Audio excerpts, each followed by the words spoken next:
Alguém fala para mim se aparece aí os slides, por favor. Sim, está aparecendo.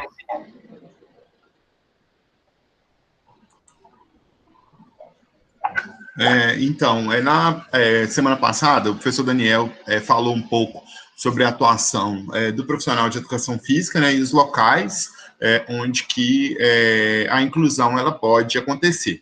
E ele falou algumas questões relacionadas a causas e prevenções, e hoje a gente vai entrar um pouco mais forte nisso aí. Por muito tempo, vários termos foram utilizados para descrever indivíduos com algum tipo de deficiência. O termo deficiente tem sido discutido por vários autores, tendo significados diferentes. A gente viu que o termo pessoa deficiência é algo que está sendo utilizado com mais evidência no momento. Foram abolidos algumas terminologias, né? E uma das terminologias que foram abolidas era o entendimento do termo, da expressão portadores de deficiência, como se a deficiência pudesse ser algo a ser portado. E a gente viu que o entendimento não pode ser assim, né? Então, é algo que faz parte da pessoa. E tem três conceitos que fazem parte do entendimento da nossa disciplina, né? Que é o conceito de impedimento, o conceito de deficiência e o conceito de incapacidade. A gente entende impedimento como um dano psicológico, fisiológico ou anatômico, permanente ou transitório, ou uma normalidade de estrutura ou função, né? A deficiência como qualquer restrição ou perda na execução de uma atividade, resultante de um impedimento, na forma ou dentro dos limites considerados como normais para o ser humano. E a incapacidade, uma deficiência que constitui uma desvantagem para uma determinada circunstância.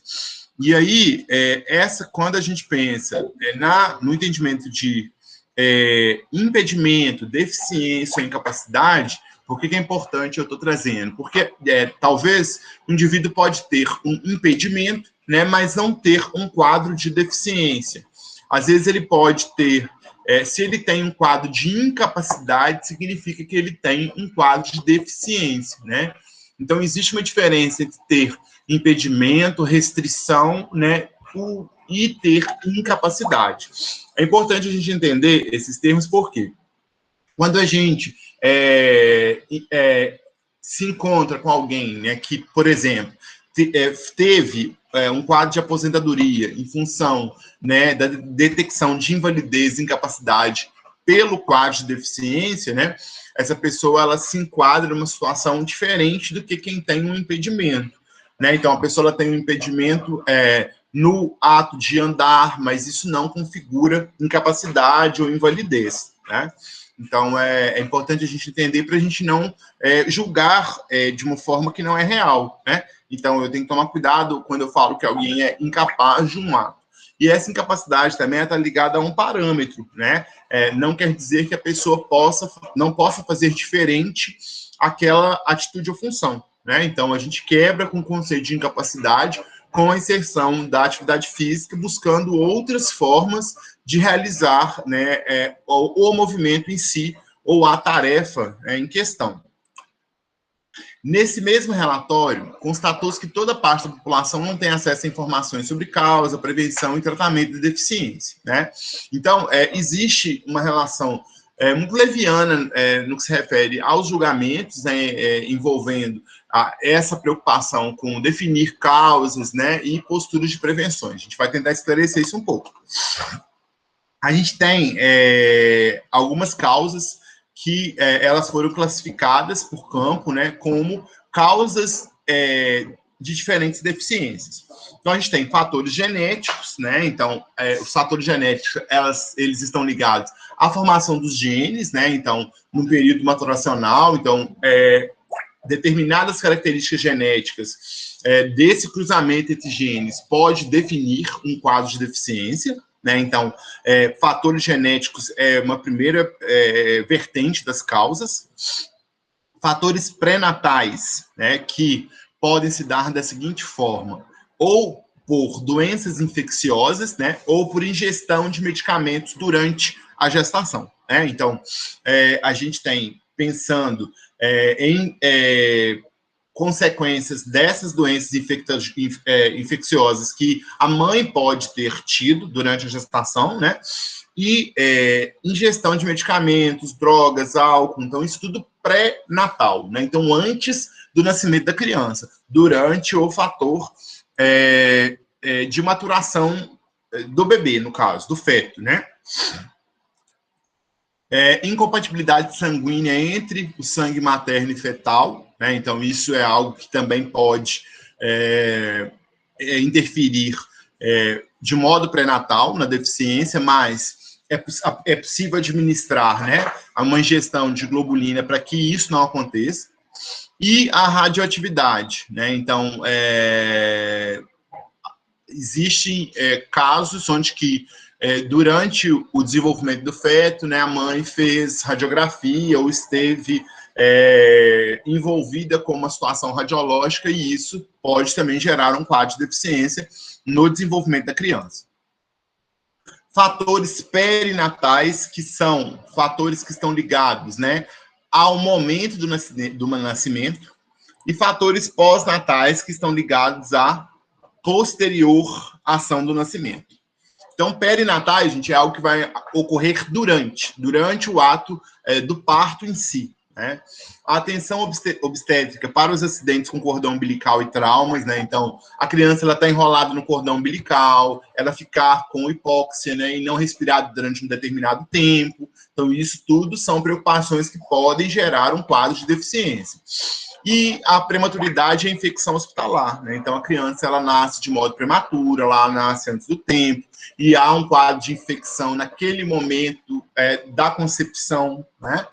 E fatores pós-natais, as enfermidades por carências nutricionais, né? Então, algo pós-nascimento, orgânicas, socioeconômicas, psicossociais, né? Então, há a necessidade de uma preocupação do acompanhamento dessa criança, né, pensando na deficiência como um quadro que pode ocorrer, né, após o nascimento, né? E aí, gente, os fatores pós-natais, eles têm uma característica adquirida e não uma característica congênita, né? Então, nós também ainda podemos classificar como características congênitas e características adquiridas. As doenças infecciosas podem ser prevenidas com a eliminação dos agentes transmissores, a cura rápida das pessoas acometidas para evitar o contágio e evitar a imunização. Quanto aos acidentes, as medidas de prevenção mais adequadas incluem educação sanitária, educação para o trânsito, normas de segurança para o manuseio de transportes tóxicos, prevenção de acidentes de trabalho e agressões físicas com facas e armas de fogo. A gente tem também a possibilidade dessas causas estarem ligadas a fatores ambientais. Em crianças, pode desenvolver-se fundamentalmente em duas situações sociais, família e escola. Depois, quando adultas, tais fatores acontecerão dentro do trabalho e da comunidade geral. A prevenção ambiental dentro da família ela é muito importante, porque é a família que a criança encontra a base para desenvolver e adquirir novas competências.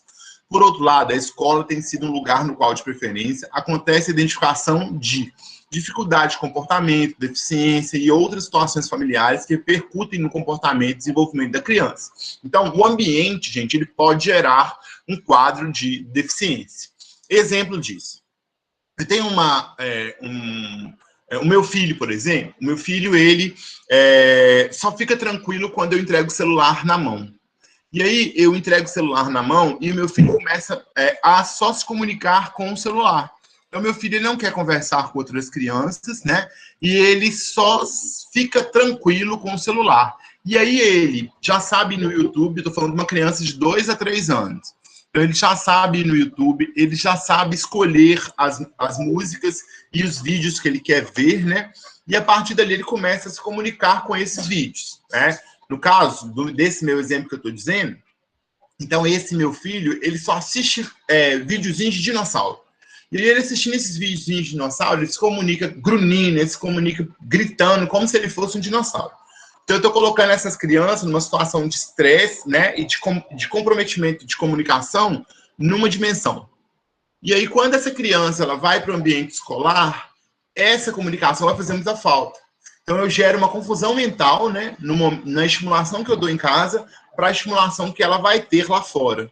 Então, isso pode interferir muito no comportamento dessa criança. Essa criança pode ser uma criança mais agressiva, ela pode ser uma criança onde a concentração vai ser mais complicada, e aí fatores ambientais vão trazendo quadros de deficiência, vão trazendo quadros de incapacidade. Então, nós, como educadores, a gente tem que pensar nos estímulos ambientais frente à questão da deficiência, porque a deficiência ela pode ser adquirida em função dos estímulos ambientais. Na maior parte do mundo, muitas causas da deficiência estão ligadas à pobreza, como exemplificaremos a seguir. Quando as mães não se alimentam o suficiente durante a gravidez, muitas vezes seus bebês nascem prematuros ou com baixo peso. Existe a probabilidade de que, por anemia gestacional, os bebês possam ter paralisia cerebral, que é uma das graves doenças mais comuns. Quando não se alimentam bem, os bebês e as crianças pequenas contraem infecções com maior facilidade e gravidade. As más condições de saúde pública e de habitação, juntamente com uma alimentação pobre, tornam muito mais comum o aparecimento de doenças. A falta de serviços básicos de saúde e reabilitação nas comunidades carentes tornam mais comuns e mais severas as deficiências. Algumas deficiências são provocadas por veneno nos alimentos, na água, no ar ou no local de trabalho. Condições perigosas de trabalho, envenenamento do ar e ausência de medidas básicas provocam muitas deficiências. Segundo o relatório da Reabilitação Internacional, a gente tem algumas medidas que podem ser adotadas para a redução das consequências das deficiências nas crianças, tais como prevenir a ocorrência de impedimento físico, social, mental ou sensorial na criança, instalando o impedimento, evitar limitações funcionais permanentes ou controlar, tanto quanto possível, suas consequências limitantes, que é a prevenção secundária. Então, a partir do momento que eu detectei que há uma limitação, como que isso pode ser contornado? E a terciária, que ela está ligada a impedir que a coletividade e o ambiente físico condenem essas crianças. Então, primeiro, na primária, prevenir a ocorrência do impedimento, minimizando os riscos. Na secundária, eu vou tentar aliviar o quadro, impedindo que limitações sensoriais possam tomar conta. E num terceiro momento, que é a terciária, eu vou cuidar da coletividade, para que essa criança ela não sofra preconceito, e ela se envolva e não tenha estigma durante a sua convivência com outras pessoas. Para que se possa atender a população em relação à prevenção de deficiência, é necessário uma série de ações de baixo custo, como analisar a realidade local em termos de organização comunitária, saúde, educação, saneamento básico, trabalho, participação social e qualidade de vida.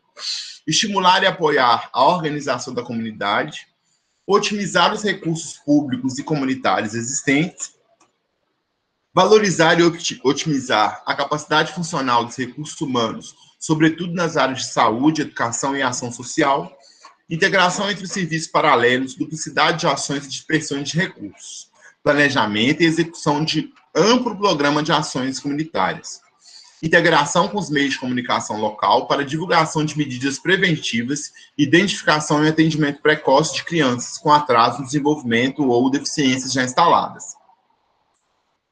Formação de grupos de voluntários, de agentes de saúde, com a devida capacitação para atendimentos de emergência, orientação sobre medidas preventivas em regiões de difícil acesso.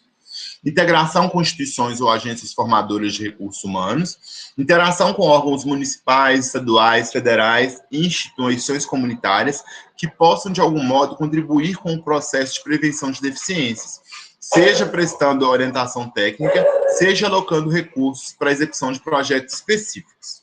Então, com relação à prevenção, a gente tem esses dois pontos aqui. A prevenção e intervenção precoce constituem necessidades no campo da saúde e da educação. Apesar de todas as dificuldades, reconhecer isso implica, por sua vez, implantar programas preventivos e de intervenção precoce que sejam adequados. Essa tarefa é por natureza interdisciplinar e a ela estão ligados todos os segmentos da sociedade. Pode-se definir a prevenção em saúde como toda atuação que permita eliminar ou diminuir a interrupção de uma enfermidade, transtorno ou deficiência. Existem 3 níveis ou tipos diferentes de prevenção, como eu falei há pouco: primária, secundária e terciária. Para reduzir os efeitos da deficiência, 3 pontos básicos são colocados nesse relatório. A prevenção, que ela é primária e não é secundária, e a reabilitação, que é na terciária. Né? Então, sempre quando eu tenho uma ação terciária, quer dizer que o quadro de deficiência já se instaurou. A prevenção tem como objetivo geral impedir a aparição de uma doença e buscar ao máximo a qualidade de vida do ser humano. Isso é possível com programas de higiene e de nutrição, vacinas para prevenir doenças infecciosas e medidas contra acidentes. Com relação aos tipos em si, né, e os conceitos, a gente tem algumas alterações nos últimos anos, né? Ao longo dos anos, o deficiente foi conhecido de diversas formas: inválido, incapacitado, com necessidades educativas especiais, com necessidades especiais e como pessoa portadora, como eu já falei, né? O termo, vou resumir um pouco isso aqui, tá, gente? Porque senão vai ficar repetitivo. O termo utilizado no momento é pessoas com deficiência, como eu já falei para vocês, né? E a gente tem, como eu disse, deficiência congênita e adquirida. A deficiência congênita é algo que a pessoa nasce com e adquirida após o nascimento. Na deficiência congênita, ele já nasce, né? E na adquirida, ao decorrer da vida, ele sofre uma lesão. Então, academicamente, os tipos de deficiência são divididos em 5. Deficiência múltipla, física, visual, auditiva e intelectual. Aqui, a gente fala ou mental, só que a gente não usa mais esse termo DM, a deficiência mental. A gente usa o termo deficiência intelectual, porque engloba uma série de transtornos que o termo mental, ele não dá conta, tá? Então, só que a gente vai escutar ainda na literatura e alguns profissionais utilizando o termo deficiente mental, né? Então, o correto é deficiente intelectual. Aqui, a explicação, gente, de cada uma desses tipos. E depois a gente vai ver um vídeo curtinho sobre isso. Deficiência múltipla. Trata-se da associação do mesmo indivíduo de 2 ou mais deficiências primárias com comprometimentos que acarretam consequências de seu desenvolvimento global e sua capacidade adaptativa. Então, a deficiência múltipla é a junção em 2 ou mais deficiências. Deficiência física pode ser definida como toda e qualquer alteração no corpo humano, resultado de um problema ortopédico, neurológico ou de má formação, levando o indivíduo a uma limitação ou dificuldade no desenvolvimento de alguma tarefa motora.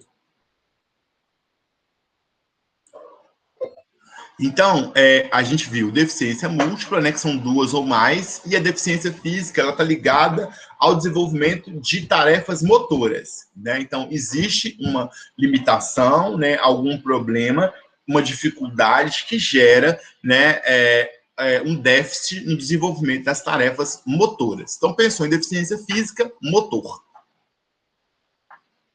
A deficiência física, ela pode ser ortopédica e neurológica.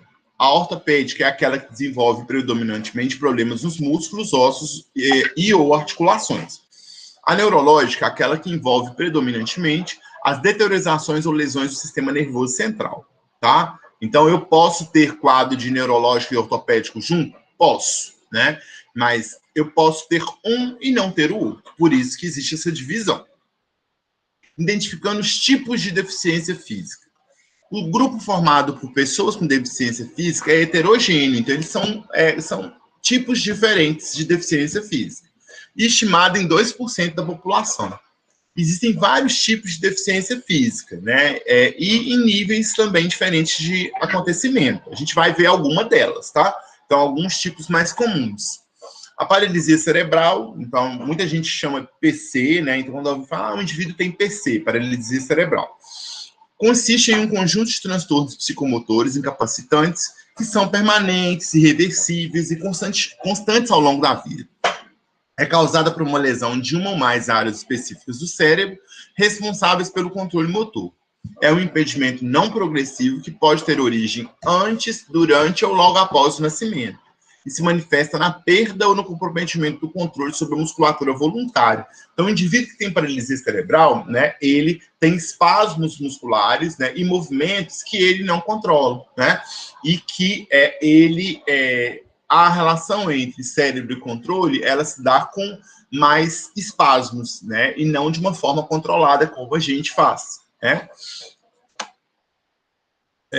A gente tem alguns tipos também, né, de paralisia cerebral. Então, a gente tem a cerebral espática, a tetósica e a táxica, né?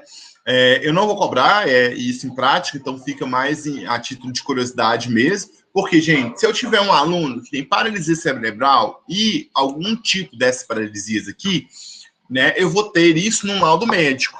E a partir desse laudo médico, eu vou me organizar para fazer um atendimento de qualidade. Porque dependendo da paralisia que ele tem, ele vai ter uma dificuldade, né, para movimentos de força, para movimentos de velocidade, para movimentos, né, de controle. Então, depende do laudo em si, tá? Então, a gente tem esses 3 tipos de PC. Ah, Samuel, pode ter algo mais específico, algo que envolva um tipo ou outro? Sim, mas o laudo médico vai mostrar isso. Isso aqui a gente está vendo a título de curiosidade, porque eu não diagnostico. Eu, como profissional de educação física, eu não faço diagnóstico. Eu trabalho em cima do laudo médico. O laudo médico ele vai me mostrar até quando eu posso ir. A partir do momento que eu tiver o laudo, eu vou pesquisar quais tipos de ação eu posso desenvolver com aquele aluno. Aqui a gente tem um grau que ele é importante, né? Isso aqui a gente tem que ter conhecimento. Então, a gente tem a paralisia cerebral leve, moderada e grave, né? Então, leve, com alterações finas de movimento. O que é uma alteração fina de movimento? O meu aluno ele não consegue pegar no objeto. Então, quando ele pega no objeto, ele não pega no objeto da forma que eu pego. Ele pega no objeto dessa forma, com encurtamento. Então, isso é uma paralisia cerebral leve. Quer dizer, gente, que só é paralisia cerebral só após o laudo médico, tá? Então, eu não posso, porque eu vejo alguém pegando um objeto assim, eu vou falar que é uma paralisia cerebral, né? Então, cuidado no diagnóstico. Moderado, eu tenho uma dificuldade variável entre questões sensórias diferentes. Exemplo, eu tenho uma dificuldade para pegar o copo e eu tenho uma dificuldade para falar também. Então, eu tenho dificuldades sensórias diferentes. Então, já é moderada, a coisa já começa a ficar num canal de estímulo diferente. E a grave é quando essas questões estão muito ligadas à mobilidade. Então, eu tenho uma dificuldade de sustentar o meu corpo, né, em pé, no caso, de andar, e de usar as mãos e de falar. Então, aí eu tenho uma dimensão maior no entorno da gravidade da paralisia cerebral. Existe um outro tipo de classificação que está ligado à localização dos membros afetados, né? Quando a gente fala monoplegia, diplegia, hemiplegia, paraplegia, triplegia e quadriplegia. Depende, né, dos grupamentos envolvidos na restrição do movimento. Que isso vem via diagnóstico médico. Apesar de caracterizada pela disfunção motora, a paralisia cerebral é sempre acompanhada por outras desordens de função cerebral. Entre elas estão os acometimentos de cognição, visão, audição, fala, sensações táteis e atenção, bem como os distúrbios da função gastrointestinal e crescimento. Exemplo, gente, que às vezes alguém pode ter essa pergunta aí. Professor, então a paralisia cerebral ela só vem com fatores perinatais antes do nascimento? A criança nasce com? De forma nenhuma. Pode ser e pode ser também fatores ambientais.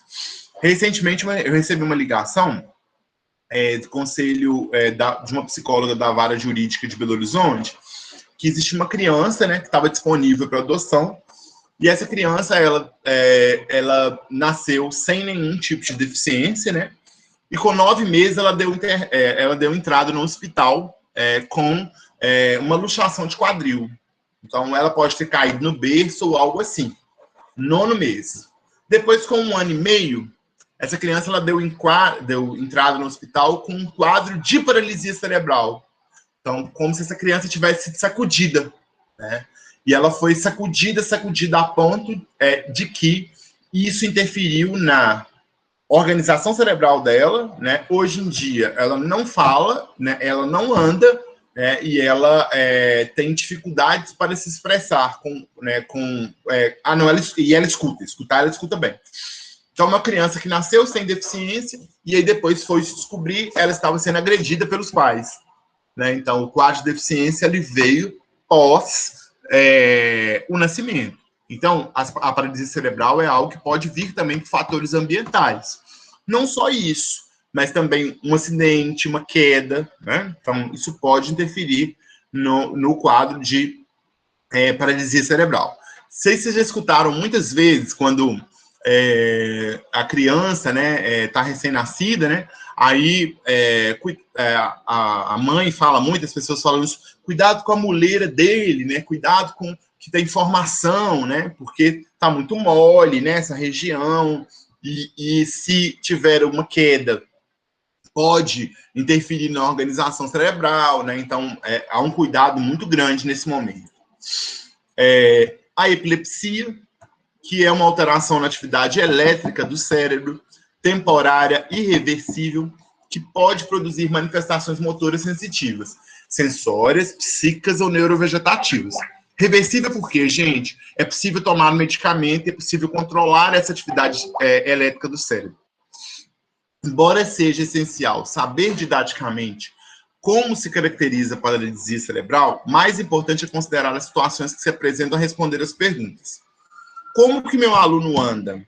Né? Ele anda de forma autônoma, sozinho, em ambientes externos ou internos? Ele usa suporte ortopédicos? Né? Ele usa bengala, muletas, andador ou se arrasta? Eu preciso entender o que meu aluno é capaz para entender os limites dele, que aí eu vou interferir no meu planejamento buscando a melhora desse meu aluno. Em função dessas e outras perguntas, há a possibilidade do acesso ao ambiente que ele organiza a atividade. Outra situação que tem que ser considerada é, ele utiliza as mãos? Ele tem movimentos involuntários? Tem tremores? Né? Ele consegue segurar? Pode soltar? Ele dirige a mão o objeto? Manipula? Pode indicar? Por quê, gente? Porque isso é muito importante. Às vezes, o aluno ele foi tão acostumado a pegar os objetos numa postura, né, que ele acha que ele não dá conta, que ele deixou de desenvolver estruturas e características que são importantes para o ato de pegar. Então, ele não consegue pegar o copo assim. Talvez porque houve uma atrofia, né, das condições estimulatórias da estrutura dele. Então, não quer dizer que ele é incapaz. Quer dizer que a estimulação ela não foi feita da maneira que era necessário. Então, é possível fazer essa leitura, né, esse diagnóstico, para saber o que eu posso inferir para melhorar a qualidade de vida desse meu aluno. Em função das características de manipulação, verifique se seu aluno pode utilizar os materiais esportivos ou se haverá necessidade de adaptações. Aqui é o ponto-chave. Né? Então, às vezes, o meu aluno não vai conseguir pegar o halter da mesma forma que o outro pega. Eu vou ter que desenvolver mecanismos para que ele consiga. Então, isso é atividade física adaptada. É eu desenvolver mecanismos para que o meu aluno ele consiga fazer a tarefa a partir de adaptações. Tá? Vou passar um videozinho para vocês agora, depois eu retorno aqui no conteúdo. Só um minutinho, por favor.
Agora, gente.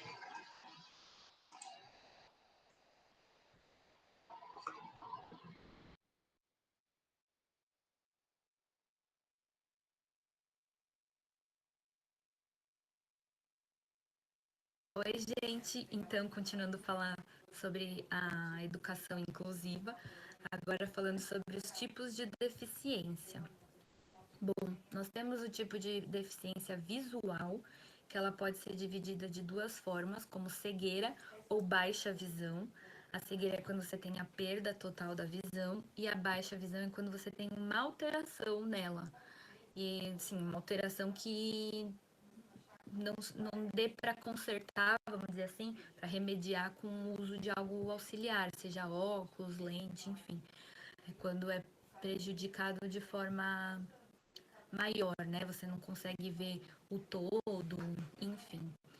E a deficiência visual, ela acaba influenciando no desenvolvimento, porque a maioria das informações que a gente recebe pela visão.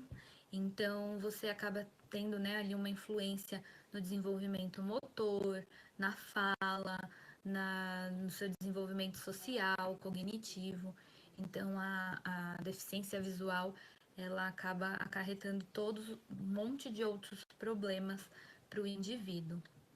Depois nós temos a deficiência auditiva, né, que seria ali a surdez, que ela também traz um atraso no desenvolvimento da linguagem, no desenvolvimento social, psíquico, educacional, e naqueles níveis mais elevados, né, nos graus mais elevados de surdez, no ensino, no dia a dia, ela vai precisar recorrer ao uso da Libra, né, que é a linguagem da pessoa surda. A deficiência física, seria, né, o próximo, ele está relacionado à perda na capacidade motora. E aí ela pode ser total ou parcial. Então, essa deficiência motora, né, que seria a deficiência física, ela pode ser paresia, que seria a paralisia parcial, né, de uma ou mais partes, ou a plegia, que seria a paralisia total, ou total de um membro, mas assim, por exemplo, a mão direita, então seria a paralisação total desse único membro, ou total. E tem a deficiência intelectual, que aí ela está relacionada com a dificuldade de realizar atividades que acabam sendo comum para a maioria das pessoas. As atividades ali do dia a dia, como de higiene pessoal, enfim. E tem também uma dificuldade ali em compreender algumas coisas. Então, ela tem dificuldade em compreender e aprender ali algumas questões. Para se identificar essa deficiência intelectual, hoje ainda é usado os testes de QI. O teste de QI, ele quantifica, ele atribui um número, né, à inteligência. Mas, assim, a inteligência é um construto muito complexo para ser atribuído a um número. Então, precisaria ser avaliado de uma forma mais abrangente essa questão da deficiência intelectual. E aí tem os transtornos globais de desenvolvimento, que é o TGD, né, que ele é bem mais complexo, ele pode envolver outros transtornos. E para ser, né, diagnosticado com TGD, a criança precisa ter apresentado os sintomas antes dos 5 anos. Ela tem uma dificuldade de interação social, alteração nos padrões de comunicação, os seus interesses são muito restritos e as causas, alguns atribuem a causa orgânica, outros de estruturação psíquica, alguns a ambos. E o TGD ele sofreu uma alteração na nomenclatura, né, que virou o TEA, que é o transtorno de espectro autista, e o diagnóstico envolve dois aspectos, né, uma alteração na comunicação social e uma alteração no comportamento. Então, para o transtorno de espectro autista, né, se ele é diagnosticado precocemente, se existe uma intervenção precocemente, pode acontecer uma reprogramação do cérebro, que está ligado à neuroplasticidade, né? Então, você consegue diminuir esses sintomas, a pessoa consegue atingir um nível mais alto de desenvolvimento. E a escola especial, muitas vezes, nesse caso, ela acaba gerando mais estresse, né? Porque a criança, ela fica sem a aprendizagem do social, do convívio social. E fora que existe aquela questão do neurônio espelho, né? Que é quando a criança ela registra o comportamento do outro, ela repete o comportamento do outro. Então, às vezes, ao invés de ela apresentar melhora, ela acaba, né, adquirindo ainda os hábitos, né, dos demais. Então, a criança que tem ali o transtorno de espectro autista, ela consegue se desenvolver mais, porque ela vai precisar ali da interação social para aprender a parte social e até alguns comportamentos que ela acaba espelhando. O convívio social ali numa escola regular pode ser muito mais agregador a essa criança do que estudar numa escola especial, que vai gerar mais estresse. E existem aquelas crianças que têm altas habilidades. As altas habilidades estão relacionadas, né, a uma elevada potência de aptidão, de talento, de habilidades. Então, são aquelas crianças que acabam tendo essa potencialidade, né? E elas também muitas vezes acabam sendo, né, excluídas ali porque ela está mais evoluída do que o restante da turma ou algo assim. E ela acaba perdendo muito também, né, no convívio social, aprendizagem, enfim. Então, existe, né, o atendimento educacional especial, que é o AEE, que ele tem que ser oferecido de forma complementar, né? Então, não é para ele substituir o ensino regular, ele é para complementar o ensino regular. Então, ele vai dar um suporte, né, elaborando materiais, né, com estratégias específicas, pedagógicas, tal. E como não substitui o ensino regular, ele precisa ser feito em turno alternado. Então, por exemplo, a criança estuda de manhã no ensino regular e à tarde ela frequenta, de repente, ali um atendimento especializado, né, de educação especial. E aí o diagnóstico para poder, né, ser enquadrado, né, nesse atendimento educacional especial, ele é feito a partir, né, de uma avaliação do estudo de caso daquela criança. Então, precisa reconhecer as características especiais daquela criança e aí construir, né, diferentes estratégias pedagógicas.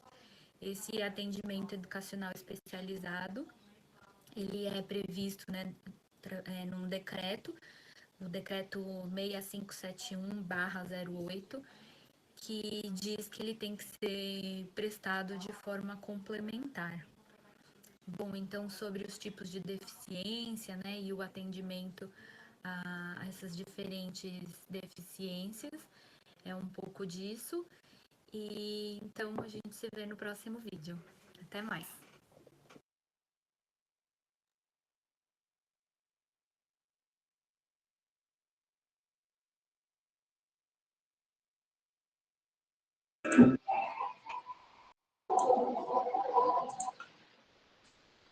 Então, pessoal, nesse vídeo, o áudio estava um pouco baixo, mas ela tenta, resume bem esses aspectos que eu tinha mencionado, né, nos slides. E aí, nesse segundo momento aqui do conteúdo, a gente vai entrar nos tipos, né, de deficiência intelectual, visual, auditiva, né, e aí a gente não avança tanto e a gente fica mais no físico hoje, tá? Eu queria... tem algumas pessoas me mandando mensagem, né, me perguntando, né, sobre os valores, né, da etapa e como que nesse momento agora, as avaliações elas não estão organizadas. Vou interromper a gravação para eu falar mais disso.